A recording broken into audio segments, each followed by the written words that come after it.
Welcome to the Macat Multimedia Series, a Macat analysis of Hannah Arendt's The Human Condition. The essential purpose of politics is freedom, and its field of experience is action. So says German-born political theorist and philosopher Hannah Arendt, who wrote her book The Human Condition in 1958. It tracks human existence and experience right from the ancient Greeks to the modern day, but focusing specifically on what makes political experiences distinctive. Arendt draws comparisons between two lives, the vita activa, the life of action, and the vita contemplativa, the life of contemplation. The active life, she says, has three components: labor, work, and action. The first two keep us alive and make the world fit for us, but the third, action, is the one Arendt finds most philosophically important. It gives us the freedom to invent.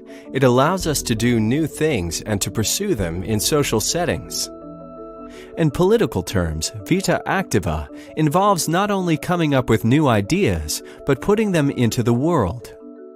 By doing this in public form with others, Arendt says, man engages in political deliberation and decision-making, and his or her actions become political.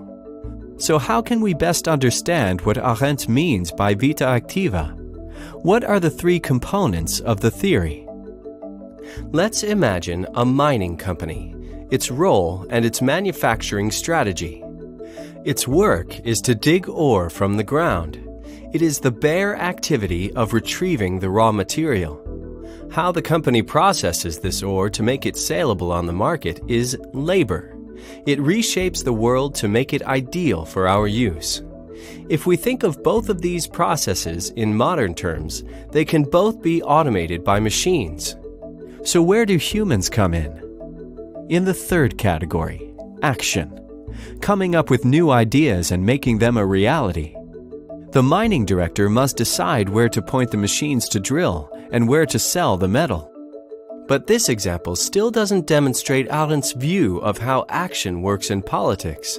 To do this, the mining director must invent something and act upon it in the public eye for its own sake. So he brings together the directors of all the mining companies. Together, they decide to ensure that employees are treated well and the mining industry gives back to the community.